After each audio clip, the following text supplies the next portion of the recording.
Good evening and welcome to a new episode of our program, The Daily Debates, Wednesday evening. I'm Yasmin Bakir. Tonight we're going to be shedding light on the most important discoveries and developments and inaugurations that took place in Egypt, specifically in the tourism sector in 2020. And the tourism sector is a very important sector here in Egypt. Almost every household is either directly or indirectly being affected by this sector. So to talk more about the sustainable development in tourism, friendly environment or environmentally friendly programs or projects, we're going to talk about the most important outcomes that have been taking place during 2020, despite, of course, the challenges of COVID-19 and how the tourism sector, just like any other sector around the world or in Egypt, has been affected with this pandemic.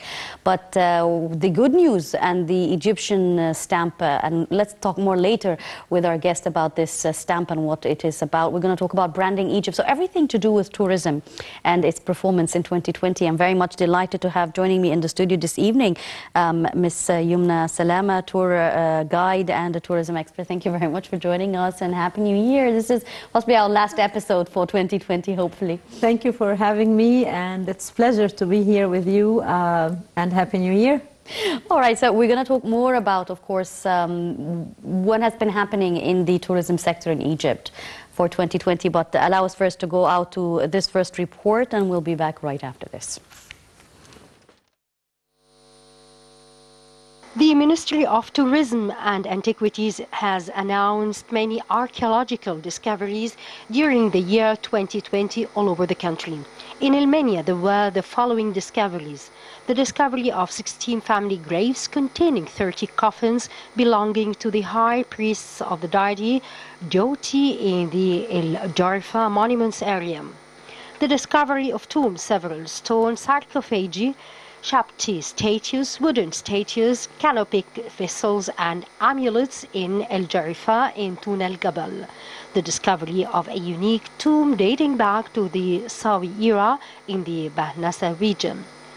In Saqqara, there were the following discoveries: the announcement of spotting of a group of stone and wooden sarcophages, as well as funerary furniture at the site of the sacred animal and bird cemetery in the Saqqara Antiquities area; the announcement of finding 59 colored closed wooden coffins inside burial walls in the Saqqara Antiquities area at an international press conference attended by more than 50 ambassadors; the unveiling of more than 100 colored wooden coffins, 40 wooden statues of God Bdah Sukkar, many Shapti statues, amulets, and 4 gilded masks in an international press conference attended by more than 300 Egyptians, foreign journalists, and media professionals. As for the returned monuments, the following achievements were made: the authorities stopped an electronic sale of Egyptian pottery vessels that were offered by a citizen for sale in the Czech Republic, and the vessels were handed over to the Egyptian embassy in the Czech Republic. 450 antiquities were retrieved from the Emirate of Sharjah in the United Arab Emirates, based on the generous initiative of the ruler of the Emirate, Sheikh Sultan Al Qasimi. The ambassadors of the KSA, China and India, had received a set of currencies belonging to their countries that were confiscated at the Egyptian ports. In addition to all what mentioned, several openings took place in 2020 as follows: the opening of several temporary external exhibitions of antiquities, which are an important financial source for the ministry, in addition to its promotional role; the opening of an exhibition of archaeological reproductions in Italy; the number of visitors at the Tutankhamun Antiquities exhibition in the English capital London reached more than 580,000, and the artifacts in the aforementioned museum had been returned to Egypt on August 27, 2020. The exhibition of the sunken cities, the enchanting world of Egypt, opens at the Virginia Museum of Art in the United States of America. The opening of Kings of the Sun exhibition at the National Museum in the Czech capital, Prague.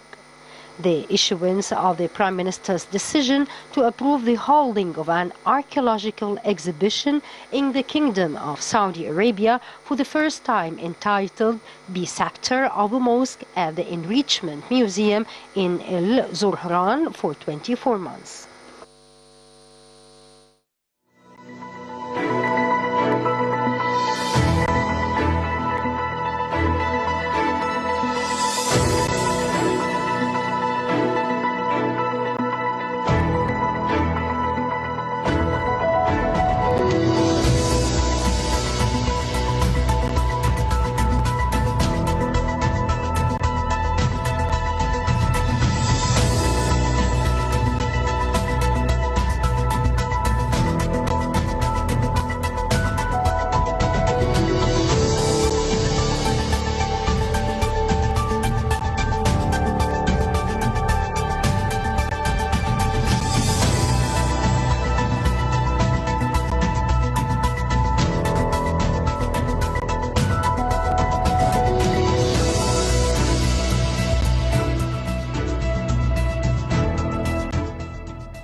Welcome back again. You're still watching us here on The Daily Debate. And once again, I'd like to welcome Umna Salama, tour guide and tourism expert. Thank you once again for coming in. And as we've seen in this report, seems to be that 2020 was indeed a very long year. It was a lot of challenges and a lot of incidents that took place. But I mean, if we want to focus definitely on the tourism sector, there has been a bright side to it despite all. Let's talk about the discoveries, the Sahara discoveries, for instance, and the most important things that you can recall personally with regard to the tourism industry in 2020. Well, at the beginning, it's very important to mention that, yes, indeed, 2020 was a very challenging year, a very difficult year for the tourism sector all over the world, not just in Egypt. However, let's look at the bright side. Let's look at the positive side of the crisis we lived. First of all, we see that there is a bless happened here in Egypt during this crisis. Normally, we have a season of excavations, and when we have the high season of tourism, the touristic sites and the touristic locations and the archaeological sites are packed with tourists. So that actually sometimes doesn't really give enough time and enough space for the Egyptologists to work and to do the unearthing and all that. Since 2020 and the lockdown and all that, many of the touristic locations and the archaeological sites were taking a sort of a break. And that allowed lots of expeditions to work intensively. And that's why the year 2020 for the Egyptian discoveries was actually a very good year. Major discoveries took place from the south of Egypt all the way up to Saqqara lately, and we discovered many burial shafts, we discovered tombs of high officials and priests, we discovered the 59 coffins and sarcophaguses intact with mummies and everything. So all these major discoveries were actually a bless for us during this pandemic. And on the other side, it kept Egypt in the minds and in the minds of the world media all year long. People were staying at home and they're watching TV and news and following on YouTube. So Egypt was repeated hundreds of times this year because we had lots of discoveries. And that part is very important for promoting tourism. And for the coming year, hopefully, 2021 will be a better year. And also to remain in the mindset of every part of the world. Of course, Egypt is very well known, but even during the pandemic, people are thinking Egypt is discovering. Egypt, there is new things happening in Egypt. And speaking of the discoveries also, we know that there's the royal mummies, there have been exhibitions that have been renovated. I know that they have been put on hold for several years. Some were supposed to be reopened back in 2011, but due of course to the situation in Egypt, it has been postponed, but 2020 was the year of inaugurations to different museums and various exhibitions taking place, even representing Egypt abroad as well. So let's recall back the most important, from your opinion, with regard to museums exhibitions that have been taking place. Well, there were the museum exhibitions of the Kings of the Sun that took place. Also, there was some exhibition displaying some objects of King Tut. Back to your question regarding the mummies, I was personally this morning in the Egyptian Museum. I was checking, looking, where are the mummies? So actually, where are the mummies? That's a question everybody's been asking. Where are the mummies? Yes, where are the mummies? Exactly. The royal mummies room at the Egyptian Museum in Tahrir Square was one of the major attraction rooms in the museum. So any guest coming to the museum would definitely want to see the royal mummies. The secret of mummification is something that kind of, you know, people are obsessed about mummies and mummification and ancient Egypt. So the mummies room is now transformed to another exhibition room. So there are no mummies. At the moment, they are getting ready to be moved to the Nemik Museum, the Civilization Museum. And I think we all saw on some videos for the preparation of the parade and the ceremony, how the royal mummies are going to go to their final home at the Civilization Museum. So where they are right now, they are in the Egyptian Museum, getting ready to move. And of course, it's a very sensitive thing to move. Let me put it that way, Yasmin, if you allow me. Those are dead bodies since thousands of years. That's exactly what I was thinking about. And the mummified. So you're stuck between sensitivity and you know, you don't want to also be cursed by any means because of and also, the situation itself. When tourists come and they look at the mummies and say, okay, those are actually dead people, and they wanted to be in peace, left in peace, not displayed in showcases. We tell them we display them with all respect, so you can see how the Egyptians were brilliant. And with all our technology today, we cannot preserve a human body the way the Egyptians, the ancient Egyptians did thousands of years. That's it. We that cannot. Is something, yes. We cannot. Scholars all over the world are trying, and there are experiments and trials, but they couldn't. It never worked out. No, it didn't. So well, still, it's they're being relocated. So they will be arriving peacefully there as well. Yes, they will. Talking of relocating different touristic sites, I know it's forever been the Tahrir Square museum that has always been remarkable, and it will still be. But now we're expanding and relocating. Now we're moving to new cities, and let's talk about the new administrative capital, the art and cultural city as well. That's going to expect to have a lot of museums and exhibition halls, and it's going to be a smart city. So obviously, technology is going to be playing a very important part. What's your expectations once this all settles down? Well, I went myself to the new administrative city, and I was impressed. It was like, wow. The way and the style of building and the space and all this gives you actually the impression as you're jumping into the future. It's something different. And of course, to have their art and culture city and museums and halls. Which will be considered one of the biggest in the Middle East, I believe, as well. Yes, and even the tower that we are working on right now. So this is very important, not just for tourism, but also for the domestic tourism, also for the Egyptians themselves. This will enhance the domestic tourism, first of all, and also it will be a modern way of showing the art and the history and the culture of Egypt in a modern way. Remember, when we compare like with the Tahrir Museum, you said yourself it will remain, the building will remain. The building itself is like 117 years old. The building of the museum is an antiquity itself. Yes, exactly. So when we are moving to something modern, then Egypt has both sides. Egypt is not just antiquities and old monuments. Egypt also has technology and the modern side of Egypt, and that's what's being shown in the new administrative city. And of course,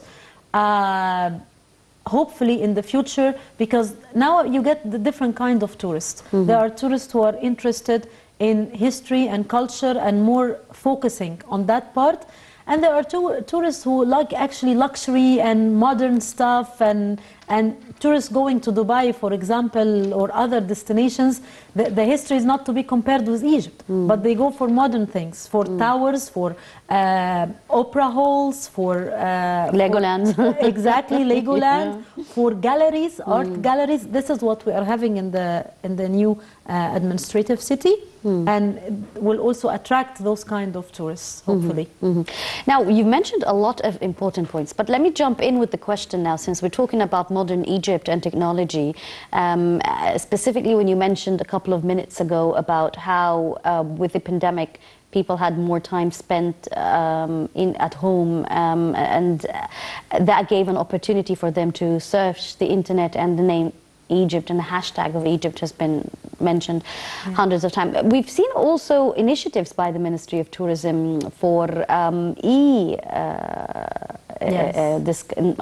discovering Egypt via the use of the internet with the technology. Tell us more about how you personally see this step coming in now, as technology is playing a very vital role in our daily lives. Yes, this is very important.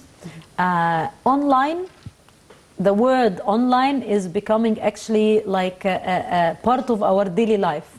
Online shopping, online... Tell me about it. Yeah. Let's start with online Tell me shopping, about it. There's like so much deliveries knocking on the door every single day. You lose count of what have you been ordering. Online everything. Yeah. Online shopping, online buying tickets for opera or concerts, online everything. And here we go, online tourism and virtual tours. So during the pandemic, actually, the initiative of the Ministry of Tourism and Antiquities was actually very important. They did some virtual tours, so people can sit at home and they can go into the pyramid, see what's inside, go into a tomb, discover the scenes with explanation, and not just that part. They went even in Islamic, the Museum of Islamic Art, in churches, in synagogues. And some of the travel agencies actually started to sell the virtual tours, meaning to attract more tourists. I personally did a couple of virtual tours. Yes, I mean, let's also. I mean, I'm sorry to interrupt you here, but because when you're saying that you're trying to, the tourism agents are trying to use this as a way to market Egypt and brand Egypt. We'll talk about branding Egypt in a while. You're also attracting different age segments, and that's also another important thing, because forever there's a certain age segment that's always coming to Egypt. Now you want to attract the younger generation to come. Yes. So how is that working out? And tell us your experience with the virtual tours as well. Well, the age aspect here is very important. When we talk about the virtual tours, you know, sometimes when you are visiting tombs and pyramids, sometimes it's really challenging, and sometimes the guests, if they are at a certain age, or even if they are suffering from some kind of health issues, they cannot actually stay in tight areas. Some people are claustrophobic. They cannot go into narrow corridors. Yeah, I'm like that. Yes, I'm definitely like that. If you're going into the pyramid, you have to really bend down for quite some time. Not happening. I'd rather go for the virtual I'll take tour, you there. Never. Yeah, I'll suffocate before I even enter. So I think they tried. Many people tried. It just doesn't work. Okay, then I think, Yasmin, you're the first one to book a virtual tour. Definitely. So I hope it doesn't give you the same effect, though, because it's a psychological thing. It is. By the way, when I was doing the virtual tour, some of the comments, wow, yeah, it feels like we are there. So people were actually very interacting very positively with the virtual tours. And yes, for some people, even if they can manage coming to Egypt, but there are some things that they won't be able to do. So maybe the virtual tour will help on that side. The other thing that the virtual tours for the younger generation, as you said, it gave them like a taste of Egypt. So it actually makes them excited and wanting to come and see the real things. So it's very important that we, even after the pandemic, continue with the initiatives, with the virtual tours. That's very interesting. Very important. Yes. We're also talking now about GEM. The whole world is very much anticipating the inauguration. I mean, it was supposed to be inaugurated despite I mean, what happened with the pandemic, it has been shifted to 2021. Why is GEM very echoed much in the outside Western world? Why are people very excited about GEM in specific? What does GEM have that is going to make this boom happen in this That's industry? a very good question. Now, GEM is a gem. The gem is actually Grand Egyptian Museum, but gem also means a precious gem. So it is really very precious because it's going to offer things that did not happen before. First of all, it's going to be the world's largest museum for Egyptian antiquities. That's number one. Number two, it's going to be a culture center, not just a museum displaying statues and talking about the history of Egypt or kingship, because the theme actually of this museum is kingship. We're having a new trend here in museums that every museum has a theme. So the Nemik, the Civilization Museum, the Civilization of Egypt, the Gem, Kingship of Egypt. Every museum is going to have like a theme. So one of the most important things that is going to be like a culture center, because we do not have just a museum, we have a conference hall. We have a huge area called Piesta for restaurants and cafes, so people can chill out at this museum. The scene is going to be, of course, amazing. The scene, where else you can have a beautiful scene of the Great Pyramids of Giza? We do have like a hotel for museum lovers where you can overnight as well. We have, for the first time since 1922, when Howard Carter discovered the tomb of King Tutankhamun, for the first time the gem is going to display the complete King Tut. So that's one of the major attractions as well. That's why everybody's looking. The tomb of King Tut was one of the major discoveries in Egypt. This is the only tomb found almost intact. 5,000 pieces for this young pharaoh. And for the first time, it's going to be displayed complete. I think he was young. He died at the age of 19, I believe. Yes. He died at the age of 19. And guess what? Despite he did not have such a long period of rule, he became the face of Egypt, the image of Egypt. Everybody, every child in Europe or in the States, they say King Tut. Everybody knows King Tut. And when today, when we pass by the gem, everybody asks, what's that? Because how huge it looks, and the structure of the building itself is very unique and different. Is very unique and different and modern, and also matching with the pyramids. You see, like the gates are taking the pyramid shape, so it's actually very impressive. And we're looking very much forward to the every single person is looking very much forward. And facilities. There will be facilities for people with special needs, and there will be things for the children to touch and play and get in action. So technology is going to take a most important phase of this. Yes. Oh, but there's still much more that we need to talk about here when it comes to tourism. It's a very interesting sector and industry that just is not attractive for Egyptians, but for every single person around the world. And that's exactly what makes Egypt very special indeed. We're going to be back right after this report. Please stay tuned. Egypt has received WTT Safe Travel Stamp. The World Hyperlink Tourism and Travel Council, WTTC, published a report on the latest statistics of tourist destinations that received the Safe Travel Stamp, which was launched by the WTTC with the aim of restoring the confidence of travelers and tourists and reviving the global travel and tourism sector in light of the repercussions of the emerging of the coronavirus crisis. The report indicated that 200 tourist destinations around the world this year had received this stamp, and that Egypt had come among these famous tourist destinations. It reassured travelers and restored their confidence in the traveling to Egypt again in light of the preventative and precautionary measures activated in the country. The health safety controls taken by the Egyptian Ministry of Tourism and Antiquities helps resume inbound tourism and ensure the safety and security of tourists and workers in the tourism sector. The report stated that obtaining this stamp gives travelers an opportunity to distinguish the destinations adopting global unified protocols for health safety around the world, which places the health and safety of travelers to it as a top priority, enabling them to make safe trips there. For her part, the WTT president and CEO explained that reaching the number of destinations that received this stamp reflects the great efforts made by these destinations. It also confirms the cooperation that is being done to rebuild the confidence of travelers and tourists around the world with the aim of reviving the international travel and tourism sector.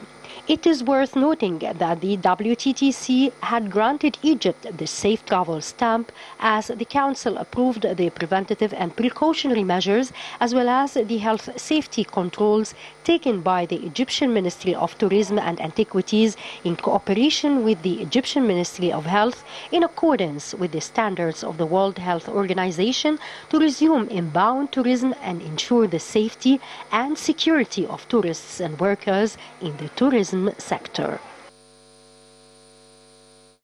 Welcome back again. You're still watching us here on the Daily Debate. I'm still joined here with Umna Salama, tour guide and tourism expert. When we went out to the second report, we were talking about the good news where the World Tourism and Travel Council, the WTTC, had published a report issuing Egypt the Safe Travel Stamp. The Safe Travel Stamp, what does this give as an indication to the rest of the world about Egypt's position from the pandemic and the precautionary measures and all that? Safe travel stamp, Egypt among 200 destinations around the world as a safe destination to travel to even during the pandemic. Of course, the different authorities, different organizations, but this is a very reliable and we are very proud actually that we received this stamp. And I'm talking to you now from a person being on ground. All the tours, and by the way, it's very important to mention that we do have tourism. It's not zero tourism. We do have some tourists who decided to travel despite the pandemic. And some of my colleagues and myself, we were also in the past Christmas weekend and even the New Year, we have some tours coming up from different destinations. So there are some tourists who are actually traveling because, you know, people are looking now for a psychological aspect. They have been locked down for such a long time. And there are people who are actually travelers. They love traveling. So a year for them without being on a plane, that's so difficult.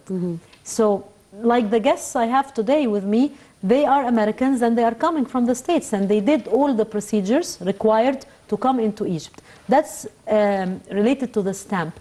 Before coming into Egypt, you have to take some procedures. You have to be checked to make sure that you are not carrying the virus or you're not infected. And then when you arrive to Egypt, you'll be checked again at the airport. During the tour itself, you have to follow the procedures and the precautions, wearing the mask. Of course, it's difficult to wear the mask most of the time.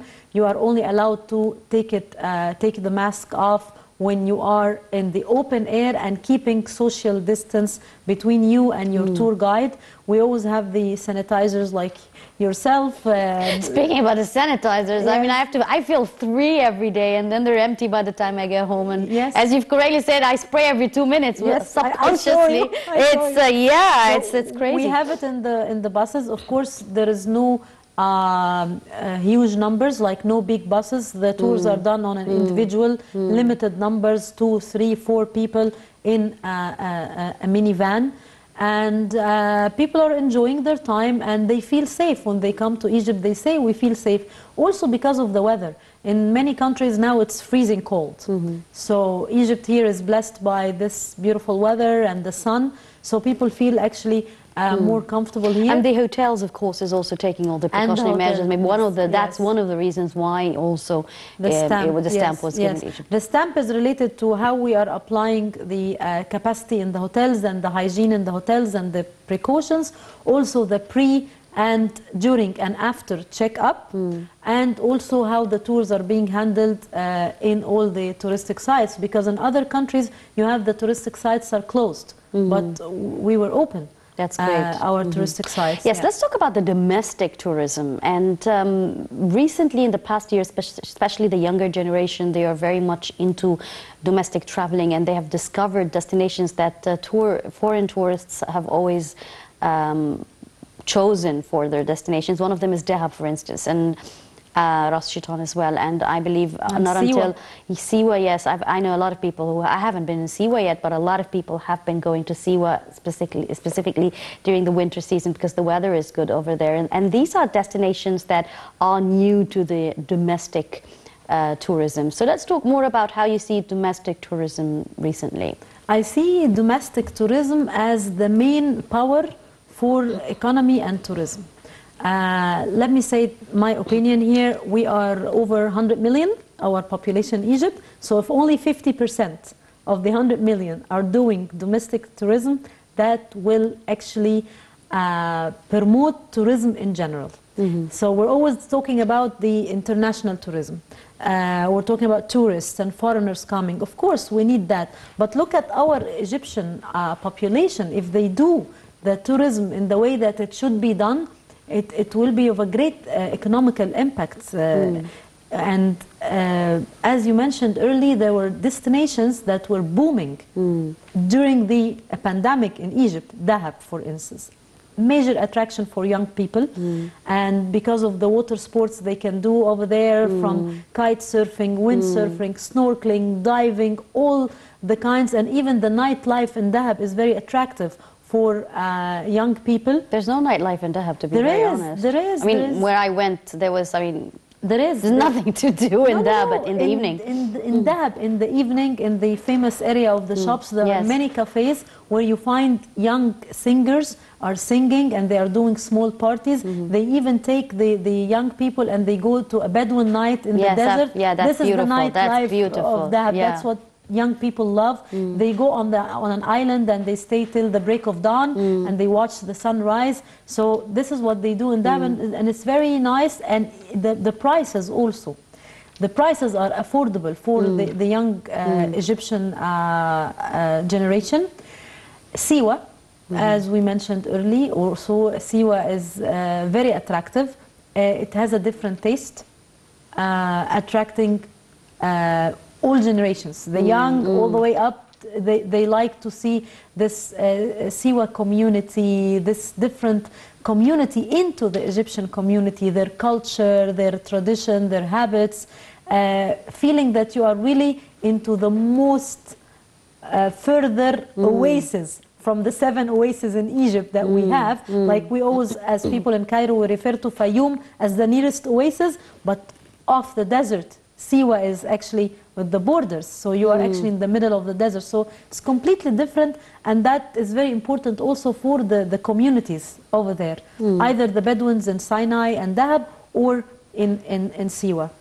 If we want to talk about branding Egypt today and in 2020 and looking back at the several years, how different has branding Egypt become, taking into consideration that, as you've completely said, there's so many other destinations that have either been discovered recently, domestically or internationally, or have not been in focus, and still we need to discover them or shed light on them and make them boom equally like the traditional, ordinary sites like the pyramids in Giza and so forth. What else do you think needs in branding Egypt?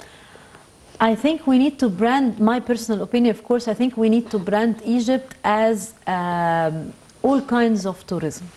Like when we talk about Egypt, we can say something like a slogan, Egypt has it all, or Egypt gives you all kinds of tourism that you want. If you're looking for culture, if you're looking for religious, if you're looking medical, if you're looking for sports, if you're looking for conferences and festivals exhibitions as and well, festivals, yes. exactly, like the film festivals and all that, and the culture festivals Conference as well. Conferences. Tourism was also Yeah. very booming during the past couple of years, and we see the World Youth Forum has done Exactly. a great job in Exactly. branding Egypt in this perspective. And we are hosting a couple of sports events next year, and we are hosting a conference, also youth conference in 2021, was postponed from 2020 to 2021.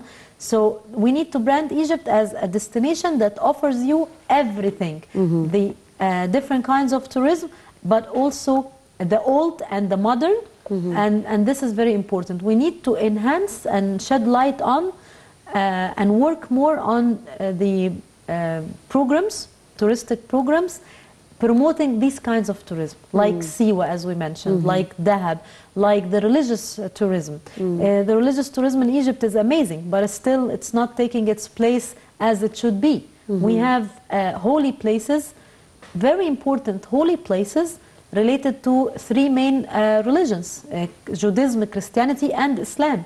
But it's not, Egypt is not sold properly as a religious tourism destination.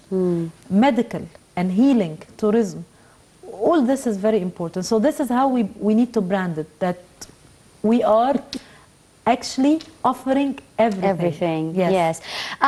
Well, speaking of offering everything, and everybody's talking about the Sustainable Development Program and the agenda, and here we're talking about the 2030 agenda for sustainable development in Egypt. Tourism is part of this development, and many countries are now shifting to the environmentally friendly projects or programs and so forth. So when we're talking about an environment-friendly tourism, for instance, how is that going to be linked up with the Sustainable Development Agenda for Egypt in 2030?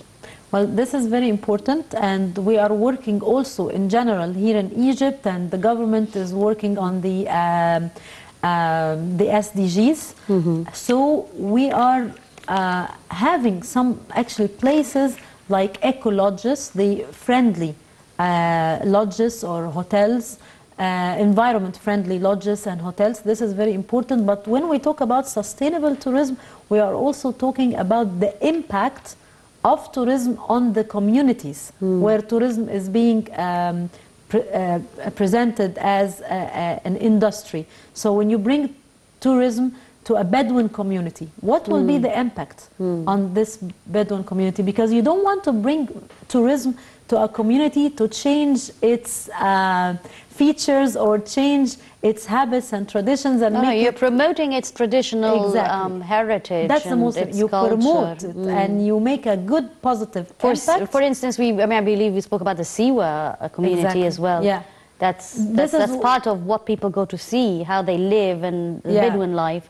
You know, there's different Bedouin tribes here in Egypt as well. Siwa is just one of them. And the Nubian community as well. So if we talk about sustainable tourism, you need to, we are working on that, and hopefully we are trying also to see the impact of the economy in those communities. Yes, I just have 2 minutes, so let's talk about the finalizing the challenges that Egypt had witnessed in the tourism industry in 2020. What can you tell us?